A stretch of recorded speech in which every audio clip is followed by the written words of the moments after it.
అదే RTV app వార్తల్ని క్షణాల్లో చదివే అవకాశం ఉంటుంది. ఒక న్యూస్ పేపర్, ఒక టెలివిజన్ ఛానల్ మీ చేతుల్లో ఎప్పుడూ ఉంటాయి.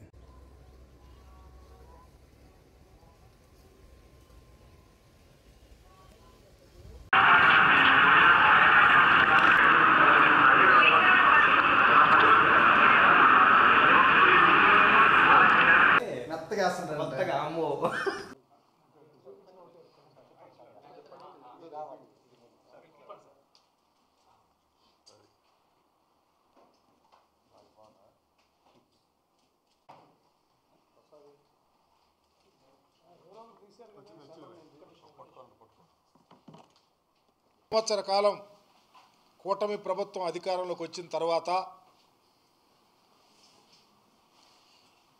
చంద్రబాబు నాయుడు గారు ఎన్నికలప్పుడు ఇచ్చిన వాగ్దానాలు కానీ హామీలు కానీ నిర్వర్తించటం లేదు. ఆయన ఆలోచన సరళి ప్రజలను మోసం చేయటమే అని చెప్పటానికి ఏమాత్రము సంకోచించటంలా. ఎందుకంటే జగన్మోహన్ రెడ్డి గారు అధికారంలో ఉన్నప్పుడు కానీ లేకపోతే ఎన్నికలప్పుడు ఇచ్చిన వాగ్దానాలు కానీ ఇంటోటో చెప్పినవి చెప్పినట్టు చెప్పనివి కూడా చేసినటువంటి చరిత్ర ఈ రాష్ట్రంలో జగన్మోహన్ రెడ్డి గారి పరిపాలనలో కొనసాగితే, చంద్రబాబు నాయుడు గారు అధికారంలోకి వచ్చి ఎన్నికలప్పుడు ఏ హామీ ఇచ్చారో, ఎలాంటి వాగ్దానాలు ఇచ్చారో ఏ ఒక్కటి కూడా సక్రమంగా నిర్వర్తించకపోగా ఆయన సరిగా నిర్వర్తిస్తలేదు అంటే భయపెట్టి కేసులు పట్టే పరిస్థితి తీసుకొస్తా ఉన్నారు. ప్రత్యేకంగా కూటమి ప్రభుత్వం అధికారంలోకి వచ్చిన తర్వాత దాడులు కానీ, అఘాయిత్యాలు కానీ, అమానుషాలు కానీ, వెలివేతలు కానీ, ఒక ప్రక్క రైతులు అలోలక్షణ అంటావు, ఏ పంట వేసుకున్నా గిట్టుబాటు ధర లేక వ్యవసాయం ఇక చేయలేము అనే పరిస్థితికి తీసుకొచ్చినటువంటి చరిత్ర చంద్రబాబు నాయుడు గారిది. అయితే జగన్మోహన్ రెడ్డి గారు కానీ ఆయన తండ్రి గారు కానీ వ్యవసాయం కాదు పండుగలాగా ఉండాలని పరిపాలన చేసినటువంటి చరిత్ర ఈ రాష్ట్రంలో ఉంది.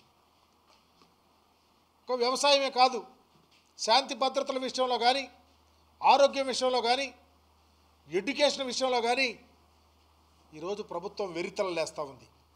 ప్రభుత్వ పరిపాలన అనేది గాలికి వదిలేసింది. చదువు ఈరోజు జగన్మోహన్ రెడ్డి గారు ముఖ్యమంత్రిగా ఉన్నప్పుడు ఆంధ్రప్రదేశ్లో చదువులమ్మ తల్లి వలలాడితే ఈరోజు చదువు ఇంగ్లీష్ విద్య అటకెక్కించారు. పేదవాడు ఇంగ్లీష్ విద్య చదువుకోవటానికి అవకాశం లేదు.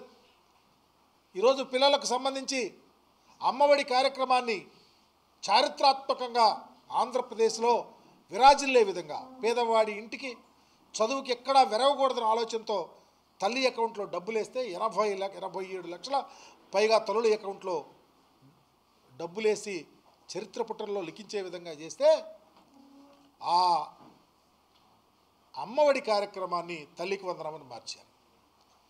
తల్లికి వందనం ఎంత ఇస్తూ ఉన్నారు? సంవత్సర కాలమైన నిన్నటిదాకా ఇవ్వకుండా ఈరోజు 87 లక్షల చిల్లర అమ్మఒడి వేస్తే 53 లక్షల చిల్లర జనాంగానికి నువ్వు అమ్మఒడి వేస్తే 1/3 తల్లికి వందనం వల్ల ఈ రాష్ట్రంలో ఉన్న మహిళా లోకం ప్రజలు మోసపోయారని చెప్తా ఉన్నాం. అదే కాదు, ఫీజు రియంబర్స్మెంట్ కానీ, వసతి దీవెన, విద్యా దీవెన అనే దాన్ని ఈ రోజుకి ఇంప్లిమెంట్ చేయటంలా. దరిదాపు 9,700 కోట్లకు పైబడి వసతి దీవెన, విద్యా దీవెనకు సంబంధించి డబ్బులు వేయాలిస్తే నువ్వు 1,700 కోట్లు వేసి చేతులు దులుపుకుంటా ఉన్నావు.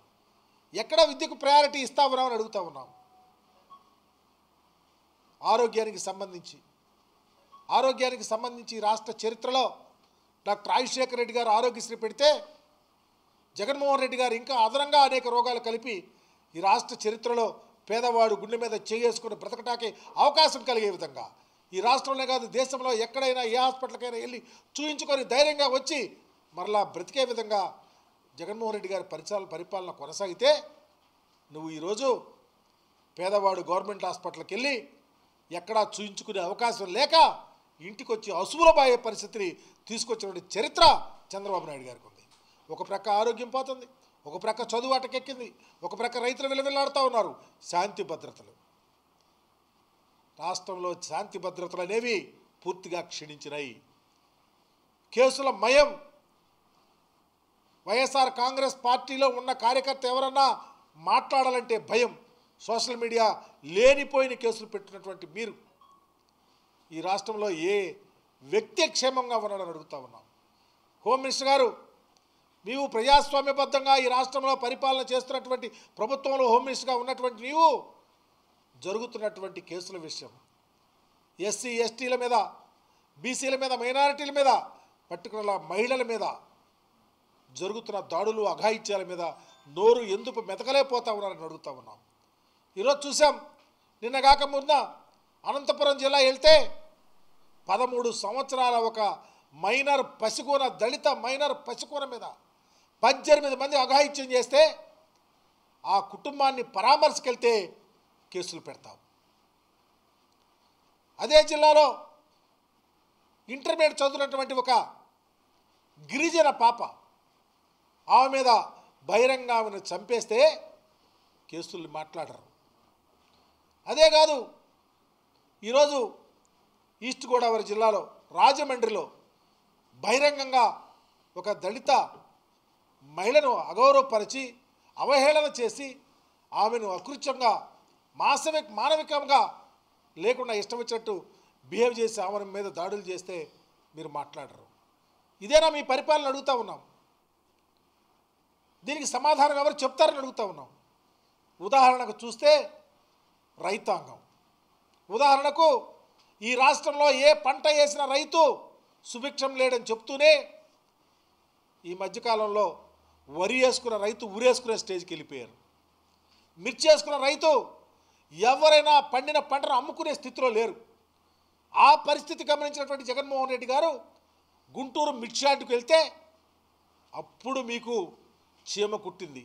ఎప్పుడు జగన్మోహన్ రెడ్డి గారు మిర్చి రైతులు ఆదుకోవాలని అడిగినప్పుడు వెంటనే కేంద్ర ప్రభుత్వానికి అగ్రికల్చర్ మినిస్టర్కి ఒక ఉత్తరం రాసి 11,000 చిల్లర అమౌంట్ పెట్టాలని చెప్పేసి మద్దతు ప్రకటిస్తామని చెప్పేసి ఈ రోజుకి మిర్చి రైతుల గోడు గురించి పట్టించుకోవట్లా. పొగాకు రైతు సంగతి, జగన్మోహన్ రెడ్డి గారు ప్రకాశం జిల్లా పొదిలి వచ్చి పొగాకు రైతులు వర్జీనియా పొగాకు కానీ లేకపోతే బర్లీ కానీ, నల్ల బర్లీ కానీ, తెల్ల బర్లీ కానీ రైతులకు అన్యాయం జరుగుతూ ఉందని చెప్తే అప్పుడు దాకా మీరు కళ్ళు లేని కబోజుల్లాగా ఈ రాష్ట్ర ప్రభుత్వం ఎందుకు ఉంది అని అడుగుతూ ఉన్నాం. జగన్మోహన్ రెడ్డి గారు వచ్చి రైతు పక్షాన మాట్లాడితే ఈరోజు నిన్న చంద్రబాబు నాయుడు గారు అప్పుడు కేంద్ర మంత్రి దిగి వచ్చాడు. జగన్మోహన్ రెడ్డి గారు వచ్చి మిర్చి రైతుల దగ్గరకు వస్తే కేంద్ర అగ్రికల్చర్ మినిస్టర్ అప్పుడు గుర్తొచ్చాడు. నేను అడుగు పక్షంలో ఉండి అమ్మఒడి కోసం అడుగుతూ ఉంటేనేమో తల్లికి వందనం సంవత్సరం తర్వాత సగానికి సగం ఎగ్గొట్టావు. మిర్చి రైతుల కోసం గుంటూరు యార్డుకు వస్తే అగ్రికల్చర్ మినిస్టర్కి లెటర్ రాసావు. పొదిలి జగన్మోహన్ రెడ్డి గారు వస్తే తండోలుగా జనాలు వస్తే అగ్రికల్చర్ మినిస్టర్ గారిని అప్పుడు అడుగుతూ ఉన్నావు.